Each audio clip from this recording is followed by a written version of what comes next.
안녕하세요. 돈어리 BAP 채널 운영하는 이호영입니다. 최근에 이제 물가가 많이 올랐다 이런 얘기 있고 인플레이션 얘기도 있고요. 그 다음에 뭐 환율 얘기도 나오고 막 그러잖아요. 그래서 최근에 이제 그런 것들 많이 다루고 있는데 물가가 이제 얼마나 올랐는지 이제 그런 것들도 좀 궁금하긴 하더라고요. 왜냐하면 많이 올랐다는데 사실 그렇게 얼마나 올랐는지 잘 알 수가 없으니까. 그래서 그런 것들 한번 오늘은 같이 해가지고요. 알아보는 시간 갖도록 하겠습니다. 그 구독자가 지금 204명이 됐어요. 그래서 저 지난 그 160명대, 180명대에서 이렇게 200명대까지 넘어갔는데요. 많은 그 구독해 주셔서 너무 감사드리고 앞으로도 좋은 내용으로 보답할 수 있도록 노력하겠습니다. 몇 번 말씀드렸지만 역시 저한테 해주실 일은 네 가지입니다. 좋아요, 댓글, 구독, 알림 설정 네 가지 꼭 부탁드리겠습니다. 오늘은 이제 요 자료를 좀 그림을 그려봤어요. 그래서 이렇게 햇살이 비치는 그 먹구름 사이에서 햇살이 딱 비치는 모습인데 지금 뭐 미국하고의 관계도 그렇고 또 뭐 유럽에서 지금 최근에 또 철강 쪽에 100% 관세 매긴다 이런 얘기도 있고 그다음에 이제 중국과의 관계 뭐 북한 또 김정은 뭐 이런 것들 여러 가지 이렇게 고려해 보면 사실은 이제 한국이 힘든 건가? 이제 이런 생각이 들 수도 있어요. 왜냐면 최근에 환율이 또 갑자기 막 쫙 오르고 있으니까. 그리고 이제 뭐 통화 스와프 계약 이런 거 안 되고 막 이러니까. 왜 이제 그런 뭐 안 좋은 일만 있는 건지 아니면 이제 또 지금 최근에 반도체 삼성전자 굉장히 좋아지고 있잖아요. 디램 쪽에서. 그리고 하이닉스 또 HBM 쪽에 계속 하고 있고. 이제 그런 거 고려했을 때는 그래도 좀 좋아지는 것 같은 또 그런 느낌도 들어요. 그래서 이게 과연 어느 쪽으로 이 대한민국이라는 배가 흘러갈 건지 좀 궁금해지는 때인 것 같습니다. 그래서 오늘은 그런 부분도 한번 같이 한번 보도록 하겠습니다. 우선 그 제가 오늘 여러분들하고 첫 번째 이제 나누고 싶은 얘기는 경기가 좋아질 때랑 경기가 안 좋아질 때 어떤 현상들이 벌어지는지 한번 같이 보면서 말씀 나누도록 하겠습니다. 경기가 안 좋을 때는 일단 그 소비자 물가 지수들이 이제 막 하락을 하죠. 그러니까 막 안 팔리는 거예요. 물건은 나오는데 안 팔려. 그래서 공급이 과잉이 되고 수요가 줄어드는 이제 그런 현상들이 나타나게 되고 이제 그렇게 되면 어떻게 되겠어요? 생산량을 줄여야 되잖아요. 그리고 이제 또 뭐 이렇게 부실 기업들은 이제 정리되기도 하고 그러다 보면 실업자 수가 이제 증가하게 되거든요. 그러니까 뭐 요즘 뭐 뉴스에 나오는 말로 따지면 이제 고용 지수가 안 좋아진다. 이제 그렇게 표현할 수 있겠죠. 이제 그러면 이제 경기가 안 좋아졌기 때문에 금리를 인하를 해야 된다고 합니다. 왜냐하면 경기가 좋을 때야 이제 중앙은행에서 현금들이 많이 풀려 있는 거를 빨아들여서 이제 뭐 이렇게 해야 되지만 또 경제가 안 좋으니까 돈을 풀어가지고 소비를 어떻게든 이제 진작을 좀 해야 되잖아요. 그래서 이제 금리를 인하하면 일단 돈이 시중으로 많이 흘러가죠. 근데 시중으로 흘러가는데 금리를 인하해서 돈이 시중으로 흘러가는 게 나눠주는 게 아니고 대출 문턱이 낮아지는 거죠. 그리고 레버리지 효과들이 생기니까 예전 같으면은 못했던 사업들도 금리가 낮아지면 우리가 뭐 예를 들어서 5% 수익이 나는데 금리가 4%였다. 그러면 1%밖에 안 남으니까 야 얼마 안 돼 하지 말아봐. 그러다가 3%대로 내려가면 2% 남잖아요. 두 배가 남으니까 해볼만 할 것 같아. 지금 투자 한번 해보자. 그리고 이 사업 한번 해보자. 이제 이런 상황들이 벌어지게 되는 거죠. 그래서 이제 금리가 인하를 시키면 대출 금리가 인하가 되고 그러면서 이제 좀 더 적극적인 투자. 그래서 또 그러다 보면은 이제 무역 수주들이 지금 우리가 좋아지는 거죠. 예, 무역 수주들이 또 수입은 늘 일정하겠지만 수출이 이제 늘어나는 거죠. 왜냐하면 안 만들던 물건들을 만들어서 해외로 이제 판매를 하게 되니까 그러면서 이제 경제 인구, 우리 인구 경제 활동을 하는 사람들의 수입이 증가를 하죠. 예. 뭐 상여금을 더 받을 수도 있고 고용이 늘어나서 월급을 더 받아가는 사람들이 늘 수도 있잖아요. 그래서 경제 인구들이 이제 수입이 증가하는 거예요. 그러면 수입이 늘었으니까 어떻게 돼요? 야, 우리 오늘 회식 좀 하자. 뭐 삼겹살 먹으러 갈까? 뭐 이런 또 이제 가정 경제들이 좀 활성화가 되잖아요. 그래서 아빠가 월급 받았는데 용돈도 좀 줄게. 10만 원, 20만 원 막 이렇게 뿌리고 이제 아이들한테. 그럼 아이들은 또 그 돈 갖고 어디 가요? 오락실 가서 쓰고 또 뭐 음식점 가서 사 먹고 떡볶이 사 먹고 이제 친구들하고 또 어디 여행도 가고 이제 이런 일들이 생기잖아요. 그죠? 근데 이제 경제 인구들이 지출이 증가하면서 그 가족들의 지출이 또 증가하고 그런 것들이 소비로 이어지니까 어떻게 돼요? 전체적으로 이제 통화량이 증가되는 거예요. 시중에 굴러가는 돈들이 생기죠. 옛날에는 뭐 예를 들어서 100만 원 막 100만 원 갖고 막 굴리고 있었는데 이제 금리가 낮아지면서 투자가 더 되고 그걸로 수출이 더 되면서 수입이 더 생기니까 상여금을 더 주게 되고 그러다 보니까 이제 120이 돌아가게 되잖아요. 그러니까 어떻게 돼요? 경기가 이제 서로 이게 악순환에서 선순환으로 이제 돌아가는 그런 이제 상황들이 이제 벌어지는 거죠. 그래서 이제 경기가 호조되고 경기가 상승하고 이제 이런 상황들이 벌어지게 되죠. 그래서 경기가 안 좋을 때는 요렇게 가는 게 순서예요. 그래서 첫 번째 단추가 뭐다? 금리 인하다. 이제 요렇게 보시면 될 것 같고요. 그럼 경기가 좋을 때는 이제 반대로 생각하면 되는데 돈을 한 120 정도면 경기가 잘 돌아가는데 이게 이제 너무 수출이 잘 되고 돈 수입이 수출 대금들이 많이 들어와 가지고 막 이제 한국에 대금들이 결제가 되고 월급을 많이 받아가고 하면서 이게 120, 130, 140 막 늘어나는 거예요. 그랬더니 어떻게 돼요? 옛날에 집살 엄두도 못 내던 사람들이 이제 집살 엄두가 나는 거지. 이제 돈이 쌓이고 금리가 낮으니까. 그러면서 이제 집을 사기 시작을 해요. 그런데 옛날에는 집을 내놔도 보러 온 사람이 일주일에 한 명, 한 달에 한 명밖에 없었는데 이게 이제 경기가 좋아지니까 집을 내놨더니 뭐 일주일에 두 명씩 보러 오는 거예요. 일주일에 두 명씩. 그러더니 어쨌든 많이 보러 오면 그중에 마음에 드는 사람이 있을 거 아니에요. 그죠? 미팅을 많이 해야 장가를 가는 것처럼 또 집도 집 보러 온 사람들이 많으면 또 거기에 이렇게 꽂히는 사람들이 있어요. 그러니까 나 사겠어요. 그리고 이제 계약금을 딱 줬어. 계약금을 줬는데 그 다음에 온 사람이 저 이거 진짜 마음에 들어요. 저 이 집 사고 싶어요. 계약하셨어요. 제가 계약금 더 드릴게요. 그래서 이제 계약금을 물어주더라도 예를 들면 이제 계약금을 1,000만 원 냈는데 2천만 원 주더라도 내가 1,000만 원 더 드릴게. 근데 이런 상황이 벌어지는 거죠. 그러니까 어떻게 돼요? 집값이 올라가는 거예요. 또 집주인 입장에서는 어때요? 딱 집을 내놨는데 이게 하도 보러 온 사람들이 없어가지고 한 10억에 내놨던 거를 9억 5천, 9억 한 7, 8천으로 내렸어. 그랬더니 그 다음에 사람들이 오는데 일주일에 두 명씩 오는 거예요. 집 보러 오는 사람들이. 그러더니 어느 날 누가 계약을 하겠대. 그래서 이제 뭐 당장 그날 계약하겠다고 해서 그날 계약금 들고 다니는 것도 아니고 또 그날 집주인도 준비가 돼 있는 상황이 아니니까 그럼 뭐 언제 만나서 계약합시다 그랬는데 그 중간에 두 명이 더 계약하겠다는 사람들이 나오는 거죠. 그럼 어떻게 돼요? 집주인 입장에서 이거 그냥 10억 받아도 될 것 같아. 근데 10억에 딱 내놓는 거지. 그랬더니 한 명 떨어져 나갔는데 두 명이 그래도 10억에 사겠다는 거예요. 그러니까 집주인은 어때요? 저희 집 안 팔게요. 집을 들어가는 거예요. 이게 공급이 없어져 버리는 거예요. 이 사람들은 뭐야 판대들이 왜 안 팔어? 그래서 이제 그랬단 말이죠. 그랬더니 한 열흘 있다가 11억에 나오는 거예요. 이 집이. 그래서 이제 그 다음에 또 오는 사람들이 11억에 사겠다. 는 사람들이 또 나오는 거죠. 그러니까 집주인이 어떻게 돼요? 와 이제는 팔아야 되겠다. 아니면 거기서 또 들어가죠. 그럼 나중에 12억에 또 나오고 막 이제 이런 상황들이 벌어지는 거죠.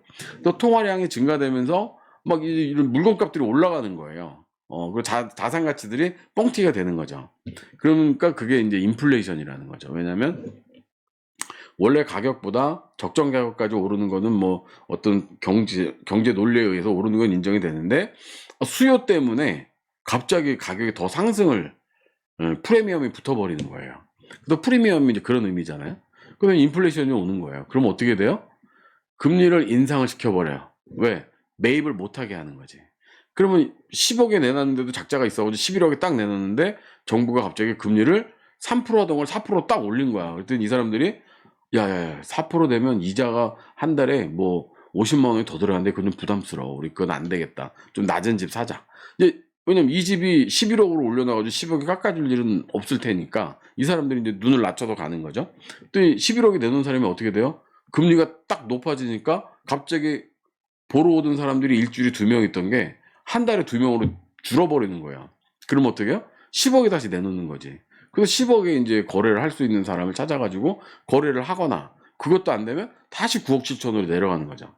그래서 금리 인상을 시키면 이자 부담이 있기 때문에 사람들이 금리 인상 자체가 대출 제한이니까 사람들이 이제 그 물건을 살까 말까에 대한 고민이 생기는 거죠.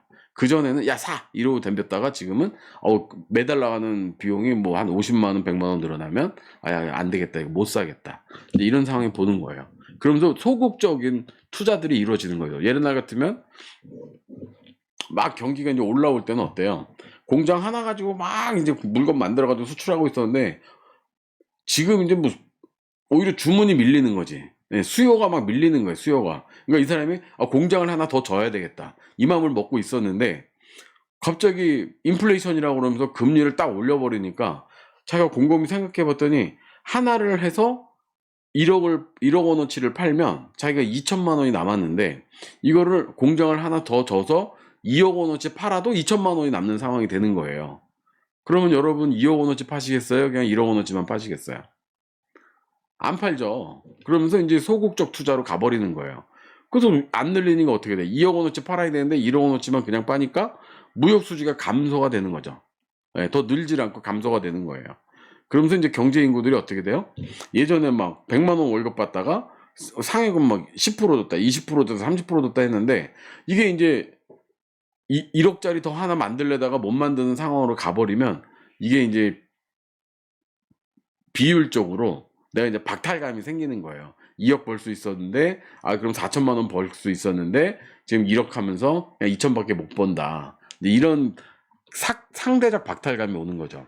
그러면서 사장들이 돈을 압축을 시켜요. 이제 긴축을 하는 거죠.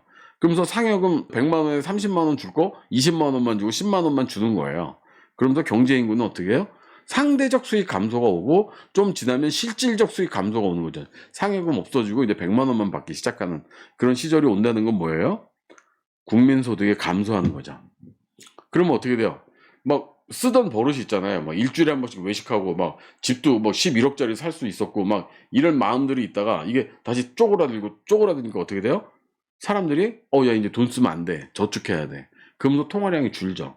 은행에 돈이 자꾸 쌓이는 거예요. 금리가 올라가니까. 아니 은행에 넣어놔도 옛날에 3%밖에 안 줬는데 지금 4% 주니까 1%더 받잖아요. 그죠? 그 통화량이 점점 은행으로 넘어가. 그러면서 통화량이 감소되는 거야. 그래서 금리를 올린다는 얘기는 뭐냐면 이런 회기를 해가지고 결국은 돈이 은행으로 오게 만드는 거죠. 그러면서 이제 시중의 통화량을 감소시키니까 인플레이션 압력이 어떻게 돼요?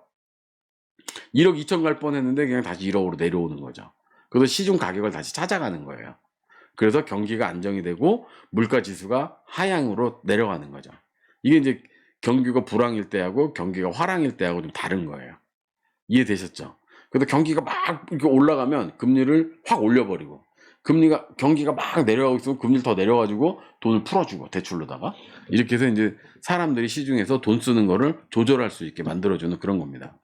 어떻게 경기가 화랑일 때하고 경기가 침체일 때 금리를 낮춰주고 경기가 화랑일 때 금리를 올리는 거에 대해서 이제 이해가 되셨죠? 별로 어렵지 않아요. 그냥 그 경제 뉴스에 나오는 것들을 이렇게 보시면 그냥 이런 거 기준으로 해서 이해하시면 돼요. 그러면 다 이해돼요. 다. 그런 것들이. 그리고 이제 요번에는 이제 환율에 대해서 한번 말씀을 나눠볼게요. 왜냐면 지금 되게 기이한 현상 중에 하나가 뭐냐면 지금 한국이 막 그 환율이 평가절하돼 가지고 1,360원에서 1,400원에서 1,420원에서 1,450원에서 근데 막 환율이 이렇게 오르고 있어요. 그런데 되게 재밌는 건 뭐냐면 만약 100만 원이라는 돈을 달러로 바꾼다고 그러면 여기 한번 볼게요. 숫자로다가 말씀드릴게요. 이제 환율이 원화가 가치가 절하된다 그러면 어떤 의미냐면 예를 들어서 1,360원하고 1,560원하고 한번 비교를 해볼게요. 월급이 500만 원이잖아요. 근데 이거를 환율 1,360원일 때 달러로 바꾸면 3,676.47달러가 돼요. 500만 원을 1,360원으로 바꾸면. 그런데 500만 원을 1,560원으로다가 환전을 하게 되면 미국 달러가 3,600달러에서 3,200달러로 줄어요. 그래서 차액이 471불이 발생을 하거든요. 나는 똑같은 월급 500을 받았는데 달러로 가면 이게 환율이 1,360원일 때는 3,600달러였는데 1,560원으로 가면 3,200달러가 되는 거예요. 그러면서 470달러 정도의 그런 그 감소가 오는 거지, 감소가.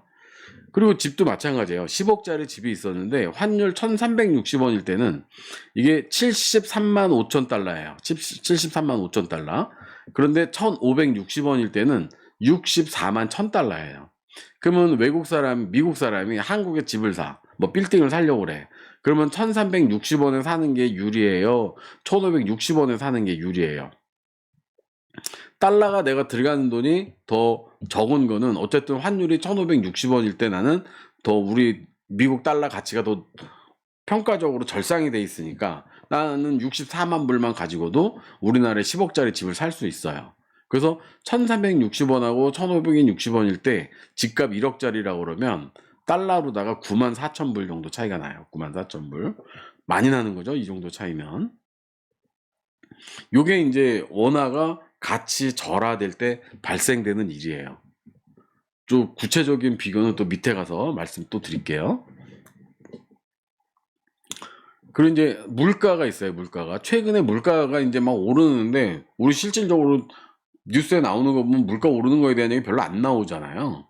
모르겠어요. 기레기들이라 그런지 뭐 그냥 정부 관영 방송이라 그런지 모르겠지만 물가 상승에 대한 얘기 거의 없거든요. 근데 또 재밌는 건 뭐냐면 어떤 분이 해주시는 얘기가 보통 이 물가 지수에 그 부동산이 들어가 있대요. 외국에는. 근데 저희 나라에는 이제 부동산이 물가 지수에 포함이 안 되다 보니까 그렇게 물가 지수가 요동을 치진 않는다는 거죠. 왜냐면 최근에 집값이 막 쫙 올랐다 그랬잖아요. 서울 근교 수도권 쪽에. 근데 물가 지수는 뭐 크게 변동된 게 없어요. 그러니까 인플레이션이 없나 보다. 이렇게 생각할 수 있어요.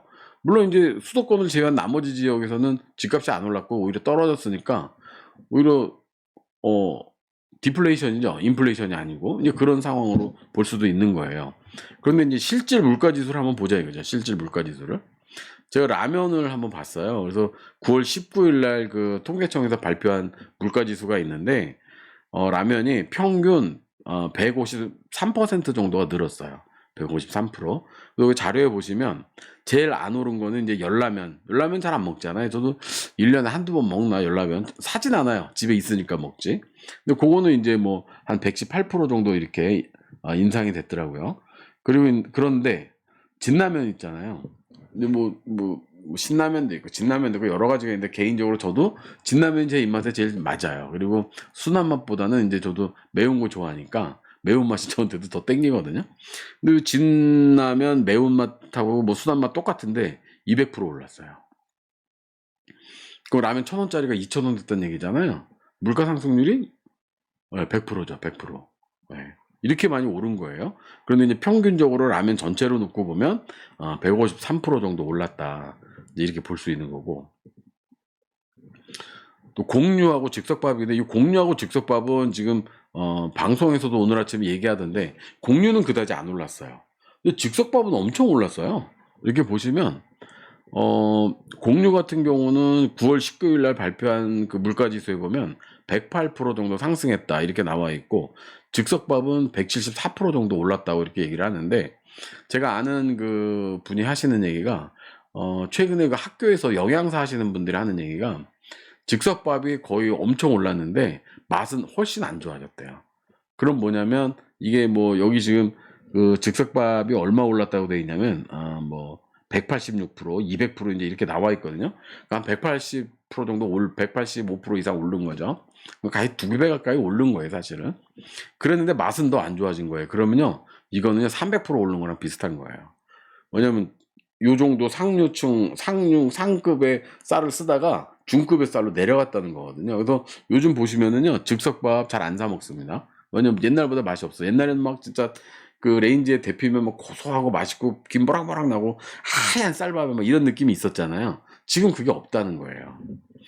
근데 이제 그 쌀은 얼마가 올랐냐? 쌀은 뭐 108% 평균 상승했는데 제일 그래도 그 대왕님표 여주 진상미가 118% 제일 많이 올랐죠. 이제 제일 맛있다고 하는 게. 그다음에 철원 오세서 쌀도 좋은 건데 114%. 김천 쌀 안 올랐고 당찬 진미 특급 안 올랐고 뭐 이제 그런 상황입니다.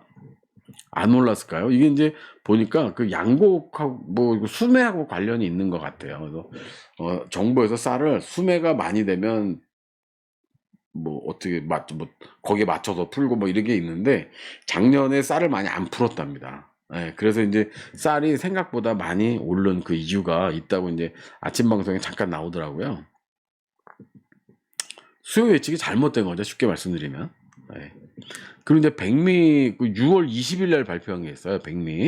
백미가 나온 게 있는데 6월 20일에도 여기 보시면 대왕 여주 진상미는 139% 올랐다고 돼 있고, 임금님표 이천쌀은 특등급이 116% 올랐다고 돼 있는데, 6월 20일 날은 임금님표 뭐 바른 골, 대왕님표 4kg짜리 이런 것들이 있어요. 그런데 요게 9월 19일 날은 없어졌어요. 뭐냐면 대상에 안 넣은 거지. 뭐 많이 올랐던지 아니면 떨어졌던지 하나가 있겠죠. 근데 6월 20일 날 백미의 물가 지수는 평균 111% 상승했다고 이렇게 나오고, 9월 19일에는 108% 상승했다 이렇게 나와요. 뭐 계속 오르고 있는 거예요. 어쨌든 쌀값 자체는. 그다음에 이제 설탕하고 소금도 굉장히 중요한 그 물가 지표 중에 하나잖아요. 설탕은 8월 22일 날 물가 지수가 있는데 133% 올랐다고 나오고요. 소금은 8월 22일 날 140% 정도 올랐다고 나와요. 그러니까 설탕하고 소금값이 오르면요, 이거는 반찬 만드는데 안 들어간 데가 없잖아요. 다 들어가잖아요. 그러니까 반찬들 가격이 다 올랐다는 얘기예요. 그러니까 133%, 140% 올랐다는 얘기는 그냥 대충 한 소비 이제 하이엔드 쪽에서는 한 뭐 2배 가까이 올랐다. 그러면 이제 그 백반 만드는 사장님들은 내가 가서 그 나물들을 직접 만드는 사람이 아니면 원가 영향을 너무 많이 받는 거예요. 이제 그런 상황으로 이제 물가가 상승했다 이렇게 보실 수 있고요. 그러면 이제 물가, 아까는 이제 그 환율에 따른 월급하고 집값을 이제 저희가 비교를 해봤는데, 물가 상승이 예를 들어서 뭐 110% 정도 평균 됐다. 110%. 그래서 뭐 한 6개월 주기로 5%씩 올랐다고 생각을 해보면, 월급이 500만 원이라면 실질적으로 5% 올랐을 때 내 가치가 475만 원이 된 거고요. 또 5%가 올랐다 그러면 450만 원이 된 거예요. 그래서 10%가 올랐다 그러면 월급 500 받는 사람이 48만 7천 원치의 구매력이 감소를 하는 겁니다. 그러니까 그냥 대충 50만 원 보고 월급 450이 인플레이션 10%다 그러면 그냥 나는 450이 됐구나 월급이, 이렇게 생각하시면 되는 거예요. 50만 원치 지출을 줄여야 되는 거예요. 근데 이게 이제 뭐 그렇게 돼요? 막 이렇게 하지만 그럼 어떻게 돼요? 모자르는 50만 원은 이게 이제 빚으로 나중에 카드에 계속 연체가 돼 있는 거죠. 리볼빙으로 가든가. 근데 결국은 대출로 가 있는 거예요. 대출로. 아니면 애들 학원 하나 더 끊어버리겠죠, 그냥. 집값이 10억이야. 인플레이션 10% 됐어? 그러면 집값이 9,750만 원이 빠진 거예요. 네, 그래서 실제로 10억짜리라도 9억 250만 원이면 살 수 있는 거예요. 그리고 5%라면 9억 5천 정도가 되는 거고요. 그러니까 이런 상황들이 이제 물가 상승에서 벌어지는 숫자적인 얘기다. 그래서 월급 500이신 분들 많잖아요. 근데 인플레이션 10% 되면 어떻게 돼요? 이미 여러분들은 올해 월급이 일단은 50만 원은 빠진 거예요. 실질 구매 가치로 보면. 그렇게 이해하시면 됩니다. 그래서 이제 뭐 경제 위기다 이런 얘기 하면 어떤 상황들이 벌어졌냐면, 이제 경기 순환의 한 국면이겠지만, 경제 위기가 오는 원인을 한번 저희가 이렇게 보면, 일단 경기 침체가 오고, 그 다음에 금융이 불안정하게 되죠. 경기 침체가 오면 금융이 불안정해지고, 그 다음에 가계부채가 이제 증가를 합니다. 그러면서 내수가 부진하게 되고, 이제 국제적 요인들이 발생을 하죠. 그때부터는. 그래서 경기 침체라는 건 이제 생산이 줄고 실업률이 증가하는 상황을 얘기하고, 금융 불안정이라는 거는 이제 여러분들 다들 보면 이제 대출이 늘어나고 이자가 늘어나고 이제 이런 상황들인데, 그걸 다 갚고 다 갚으면 아무 문제가 없어요. 문제는 소득이 아까도 말씀드렸지만 500 받던 사람이 450이 돼버린 거니까 그걸 갚을 수 있는 상황이 아닌 거예요. 50만 원 구매력이 줄어든 것만큼 내가 대출이 발생을 하는 거니까. 그래서 금융기관에서 전체적으로 자금 부족이 발생을 하고 신용 경색 등으로 금융 시스템이 흔들릴 수 있다. 저희 나라 이제 몇 번의 금융위기 있었잖아요. 이제 그런 걸로 생각하시면 됩니다. 그래서 이제 이런 것들이 원하는 거는, 그 발생한 이유는 가계부채 증가 때문에, 나는 50만 원이지만 우리가 이제 1,000만 인구를 보면 어떻게 되는 거예요? 어마어마한 돈이 되는 거죠. 그죠? 그러면서 이제 이런 것들이 어떻게 돼요? 자꾸 빚이 늘어나니까, 왜 덜 사 먹자, 덜 사자. 야, 올해 그냥 양복 안 사도 돼. 입던 거 입지, 뭐, 내년에 사자. 이제 이러면서 내수가 부진해지는 거죠. 그렇게 이제 내순이 부진하고 우리나라 경제적인 전반의 활력이 떨어지니까 해외 금융도 이제 안 좋아지고 통화 정책도 우리나라가 이제 바뀌어지는 거죠. 그러면서 외부적 요인들이 우리나라에 이제 영향을 주기 시작하는 거예요. 석유값이 오른다든가 내린다든가. 그래서 저도 뭐 그 들은 얘기지만 저희 나라 금모으기 운동 했잖아요. 예전에 금모으기 운동한 그 금들은 다 어디가 있는 것 같으세요? 그걸 석유 샀다는 거잖아요. 왜냐면 우리나라 돈이 너무 떨어져 가지고 예전에는 뭐 쉽게 얘기하면 1,000만 원 주면 석유 살 수 있었는데 2천만 원 줘야 석유를 살 수가 있는 거예요. 1,000만 원이 두 배가 아니에요. 실질적으로 그때 막 1,800원 막 2천만 원, 1,800원 뭐 2,000원까지 환율이 올라왔으니까 그때는 1,000원 밑에 800원대 있을 때잖아요. 그러니까 두 배가 1,600원 넘게 올라버린 상황이니까.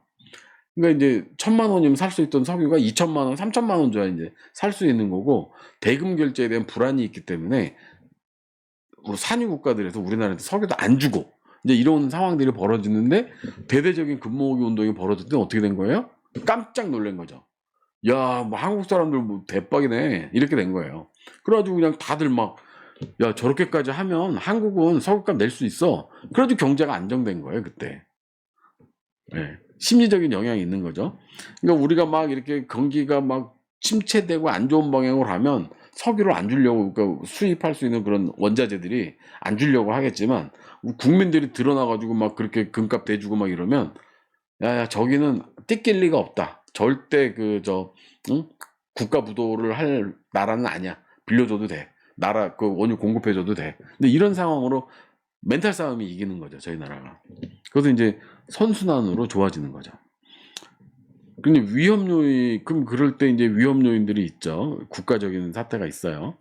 이제 저성장 국가로 가버리게 되면, 코로나 이후에 저희가 성장률이 최저가 지금 가고 있는데, 25년은 이제 GDP는 0.9% 전망하고 있다. 가계부채는 OECD 국가 최고 수준의, 그 다음에 더더욱이 자원 부족 국가다, 우리나라는. 또 고령화, 그래서 출산율이 저희가 0.9명이 좀 안 되잖아요. 그 0.9명 정도로 볼 수가 있는데, 그러면서 이제 베이비 부모들이 은퇴해가지고 엄청 많은 거예요.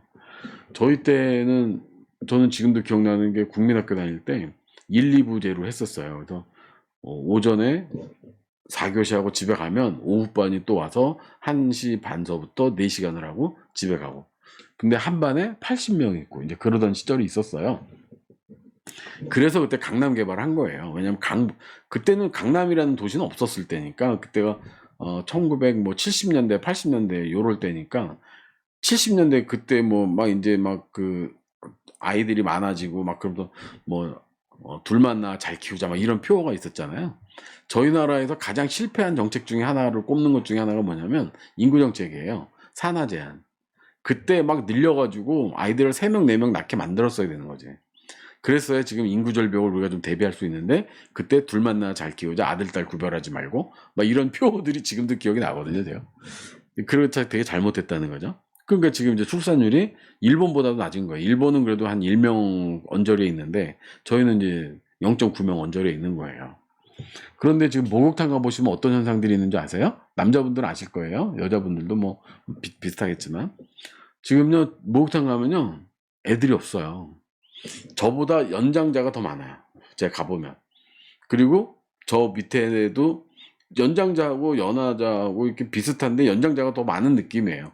제가 이렇게 가서 보면 아침에 가도 마찬가지, 점심에 가도 마찬가지, 저녁에 가도 마찬가지. 그리고 어쩌다가 애들이 이제 올 때가 있어야 많아야 뭐 대여섯 명, 보통 있으면 한두 명 정도 이렇게 있거든요. 근데 또 그 나이 많은 베이비 부모들이 아이들 와가지고 막 그리고 막 떠들잖아요. 그거 시끄럽다고 또 소리쳐요. 그러면 이제 옆에서 이렇게 저는 보고 있다가 안쓰러운 거죠. 아니 한 명 떠드는데 그걸 시끄럽다고 그러면 5명 와가지고 떠들면 정신 하나도 없겠네? 이제 이런 생각이 드는 거예요. 지금 이제 뭐 미국, 뭐 저희 나라는 선진국이니까 좀 여기서 말 길게 되는데 아이들을 그러잖아요. 아이 그 옛날에 마을에서 육아는 마을 전체가 같이 하는 거라고 그러잖아요. 그죠? 아니 그 애 하나 있는데 애 하나 와가지고 정말 개구지게 놀고 즐겁게 놀고 목욕탕에 오는 걸 즐거워야 될 텐데 그 나이 많은 할아버지들이 흰머리 희끗희끗하면서 조용히 하라고 물장구 치지 말라고 소리 빽빽 지르면 옆에 있던 부모가 기분이 어떻겠어요? 둘째 낳고 싶겠어요? 목욕탕 오기 싫어가지고 둘째 낳기 싫을 것 같아요. 그거는 너무 이기적인 것 같아. 그냥 그 아이가 떠들고 그럴 때 물 먹지 않게 조심하게 옆에서 지켜보이는 게 어른이 할 도리인 것 같아요. 그리고 이제 그런 고령화 사회에다가 기업 전반의 위기가 있죠. 그럼 지금 고정 비용이 증가하면서 매출이 감소하고 신규 산업 추진이 부진한 거죠. 그리고 이제 부동산이 많이 불안하죠. 이제 저희 나라는 그렇잖아요. 보통 60% 70% 개인 자산들이 다 부동산에 있는데 이게 국민 자산이란 말이에요. 근데 이것들이 이제 부채 비율이 이제 지금 높아지니까, 그리고 이제 그러면서 부실 부동산이 많아지는 거죠. 뭐 그러니까 이제 어느 시대에는 사기꾼들은 다 있었어요. 어느 시대는 사기꾼들이 있었고, 예전에는 그냥 그 홀랑 해먹는, 그러니까 눈 뜨고 코 베이는 부동산 사기도 많았어요. 근데 요즘은 이제 그런 것까지는 없잖아요. 그죠? 물론 이제 뭐 월세 그 월세 전세 사기, 빌라 전세 사기 이런 것들이 좀 있어가지고 그렇기는 한데, 그 이제 정부에서 그런 것들 잘 막아줘야죠. 저는 진짜 신기한 게 뭐냐면, 전세 사기를 친 그 주동자를요, 잡을 마음이 있는 건지, 잡으면 육실화를 내든지 해야 되는데, 그걸 그냥 뭐 한 5년, 7년 때리고 마는 거예요. 그러면 사기치란 얘기잖아요. 저도 가끔 그런 생각해요. 사기쳐서 한 200억 정도 생기면, 깜빡 한 7년 갔다, 왜냐면 변호사비 한 10억 쓰면요, 좋은 데 쓸 수 있어요. 우리나라 3위 안에 드는 로펌들. 그럼 그 사람들 가서 판사 리뷰 이거 싹 다 싸바싸바 해가지고 뭐 10년 살 거 3년으로 줄이고 5년으로 줄이고 또 5년 받아가지고 들어가도요, 그 교도소장 잘 해가지고 뭐 2년만 살고 나올 수 있어요. 돈 10억만 있으면. 그러면 200억 사기치는 게 낫죠. 이렇게 약한 상황에서. 그런 마음 안 들겠어요? 진짜 잘못된 거예요. 부동산 사기에 대해서 사법부가 하는 거는. 뭐 물론 이제 지금 뭐 워낙 다수당이 법원 갖고 난리 치니까 좀 불쌍하긴 하지만, 판사들이 그렇게 된 데는 다 이유가 있어요. 무슨 뭐 양형이 어떻고 뭐, 아니 미성년자 강간 살인해가지고 강간했죠. 성폭행해서 걔는 평생 주머니 차고 살아야 돼. 그런데 12년 살고 나오는 게 말이 됩니까? 그런 것들은 아오직 탄광한테 보내가지고 평생 노역을 시켜야죠. 그러니까 판사들이 욕먹는 거예요. 그러니까 이런 부동산 사기 이런 것들은요, 부동산 사기 치면 큰일 나는구나라는 이미지를 줘야 되는 거예요. 근데 7년 살고 나와. 아니 미성년자 강간해가지고 주머니 차고 다니는데 12년이면 나와.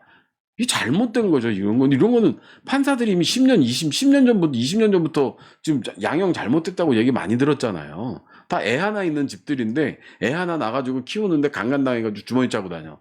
뭐 어느 국민이 애 낳고 싶겠어요? 애 안 낳고 싶어요. 그건 판사들이 잘해야 되는 거라고 저는 생각합니다. 물론 다수당이라고 횡포도 부리면 안 되겠지만 그건 잘못된 거라고 저는 생각해요. 그래서 이제 그러면 이런 이제 개인적인 가계적인 경제 불안, 그리고 이제 국가적인 경제 불안, 이런 것들이 이제 어떻게 좀 대응하면 좋겠냐, 이제 이런 것들이 있는 거죠. 그래서 우선 개인적인 대응을 이렇게 보시면 제일 중요한 거는요, 현금 확보입니다. 여러분들 지금 되게 불안하지 않으세요? 금값이 오를 것 같아. 집값이 오를 것 같아. 코인이 오를 것 같아. 주식도 잘 되는 것 같아. 나 어떡하지? 그러면 이 중에 선택해가지고 몰빵을? 아니면 조금씩 나눠가지고 다? 네, 근데 이렇게 불안할 때는요, 지난주 토요일 날 아침 6시에 무슨 일이 있었는지 아세요? 그러니까 시진핑이 휘토류 이제 수출 금지하겠다, 이렇게 때린 거예요. 근데 아시겠지만 지금 전기차 시대에는 휘토류 자석이 어마어마한 수요잖아요. 자동차 한 대 몇 개가 들어가겠습니까? 또 크기별로 다 들어갈 거 아니에요. 근데 그걸 휘토류를 수출 금지를 해버린 거예요. 그럼 미국에서 돌겠어요, 안 돌겠어요? 돌죠. 왜냐면 근데 시진핑도 열 받죠. 수출에 대해서 50% 관세 때린다 뭐 이러니까 열 받죠. 그러니까 야, 그러면 엿 먹여. 휘토리 수출하지 마. 이렇게 된 거 아니겠어요? 그때 이제 글로벌 빌런이 뭐라 그랬어요? 중국 관세 100% 때려. 이렇게 된 거죠. 그것도 이제 이 금융가에서 난리 난 거지. 금융가에서. 야, 이거 도대체 어디로 가려고 그러는 거야? 그 난리 나가지고요, 토요일 날 새벽 6시에 코인이 대폭락을 합니다. 그것 때문에. 그래서 심지어 1억 7천 하던 비트코인이 뭐 11%인가 12%인가 빠졌다 그러고, 심지어 어떤 알트코인 같은 것들은 99%가 날라갔어요. 99%가. 그래서 0달러가 0. 몇 달러가 돼버린 거예요. 1달러 하던 것들이. 난리가 난 거죠, 난리가. 네. 그런 현상들이 발생을 했거든요. 그러니까 지금 부동산은 또 어떤 얘기가 있어요. 지금 뭐 많이 보시면 아시겠지만 한국 부동산 원화 가치 절하되면서 가치가 10분의 1로 줄 수 있다, 뭐 이런 얘기 하잖아요. 그러니까 이거 도대체 어디서 투자해야 될지 알 수가 없는 거죠. 그래서 이렇게 불안할 때는 현금 확보, 특히 달러로 보유하는 게 제일 안정적이지 않느냐. 이제 그런 생각을 합니다. 근데 달러보다 더 안정된 거는 이제 금일 수도 있죠. 근데 금을 막 그렇게 수천만 뭐 하긴 근데 여러분 금괴 큰 거 하나 있잖아요. 금괴 큰 거 하나에 1kg이라고 보면 그런 거 뭐 한 요즘 가격으로 한 2억 정도 하겠네요. 2억에 이거 금괴 하나예요. 2억에 금괴 하나. 10억 있으면 이거 5개 사는 거예요. 그러니까 그 정도로 내용 보시고 뭐 현금을 보유할 건지 금을 보유할 건지 금값도 이제 들쭉날쭉하니까 이게 지금 이제 너무 단계 많이 올라서 이런 경우 반드시 조정받게 돼 있거든요. 그래서 얼마 전에 한 68만 원, 뭐 70만 원까지 갔다가 좀 빠졌다가 또 이거 나오니까 80만 원 넘어가고 이런 상황들이 벌어지잖아요. 그러니까 이제 그래도 우리가 이제 기축통화 하는데 가장 안전자산이라고 하면 사실은 이제 금만한 건 없다라고 얘기를 하죠. 그다음에 대출 관리. 그래서 특히 나이 40 넘으신 분들은요, 빚지면 안 돼요. 그리고 있더라도 그걸 갚는 역할을 해야지, 그걸 자꾸 늘려가는 거는, 왜냐면 이게 50대 가면요, 어떻게 될지 모르고 60대 가면 경제력이 제일 좋을 때가 30대, 40대예요. 특히 더 좋은 건 40대거든요. 40대에 빚을 못 갚잖아요. 50대는 못 갚는데요. 일반적인 거예요, 일반적인 거. 돈 잘 버시는 분들은 상관없어요. 사업을 하거나 그런 분들은 개념이 다르고, 셀러리맨하고 개인들 같은 경우는 그런 거예요. 프리랜서 하시는 분들은. 또 대출 관리 너무나 중요하다. 그래서 한 3개월치 생활비 정도를 내가 항상 쟁여놓고 생활을 하시면 내가 어떤 소득에 대한 데미지 이런 것들을 좀 덜 받을 수 있다. 그래서 현금이나 이런 안전자산 확보하시고, 그 다음에 대출 늘리지 않고 줄여가는 거 고려하시고, 그 다음에 내가 투자를 정하고 싶으시면 그런 거 있잖아요. 뭐 금 투자하는 계좌라던가 외화 예금이라던가 뭐 이런 고금리 상품들 이용해 가지고 하시면 좋을 것 같고, 아니면 뭐 저 비트코인이나 그 스테이블 코인 같은 거 사면 그것도 스태킹 할 수 있으니까 스태킹이 금리보다는 좀 높죠. 그런 것들 활용하셔도 좋을 것 같습니다. 그래서 이런 그 경제 위기에는 경제, 기업, 정부가 모두 어려움을 겪고 있는 총체적 위기일 텐데, 이런 위기의식을 바탕으로 개인들의 적극적인 대응 필요하고요. 정부 차원에서도 구조조정이라던가 체질 개선의 노력이 많이 필요합니다. 그리고 또 한 가지는 이제 여기 제가 말씀드리고 싶은 건 산업 육성이에요. 산업 육성. 대한민국이 여러분이 기억해 보세요. 뭐 우리 뭐 흔히들 하는 얘기 뭐 경부고속도로 하고 뭐 중화학 공업하고 포철 만들었었고, 그다음에 이제 쭉 화학비료 이런 걸 했었고, 그다음에 쭉 넘어오다가 뭐 저 인터넷 한번 화끈하게 했었고, 그리고 이제 반도체 했었고, 그다음에 뭐 없어요. 한 게 없어요. 뭐 찔끔찔끔 뭐 반도체 기반으로 하는 산업, 뭐 포스코 그러니까 포철 기반으로 한 산업, 뭐 자동차 기반으로 한 산업, 뭐 이런 것들이 있었지만 우리가 뭐 IoT를 한번 제대로 해봤어요. 그렇다고 이제 AI를 제대로 하고 있는 것 같으세요? 아니면 뭐 이런 암호화폐, 코인 같은 것들에 대한 정책들, 금융 선진화가 이루어진 것 같으세요? 그런 거 없거든요. 그러니까 지금 이제 신정부가 들어서기도 했지만 이렇게 좀 융통성 있고 아이디어 있는 정권에서 이런 것들을 좀 잘 해가지고 앞으로 30년 먹거리 아니면 미래 먹거리가 될 수 있는 기본 산업들을 양성하고 육성해서 또 한 번의 대한민국을 거듭날 수 있는 기회를 마련하는 게 제일 중요한 것 같습니다. 그래서 여러분 오늘은 이제 이런 위기가 어떤 거냐 이제 이런 거에 대해서 좀 말씀드렸거든요. 그래서 거기에 대응하는 방식까지 좀 말씀드렸습니다. 그래서 구독자 208명 된 거 대단히 축하하고요. 그 다음에 이제 그렇게 많이 여러분들 성원해 주신 거 이제 감사드립니다. 제가 오늘까지 한 24번 정도 요거를 24주 정도 진행을 했거든요. 그래서 한 뭐 52주가 1년이니까 절반 좀 안 되게 왔는데, 그래도 많은 호응들 해주신 거 감사드립니다. 또 좋은 소식으로 다음 주에 뵙겠습니다.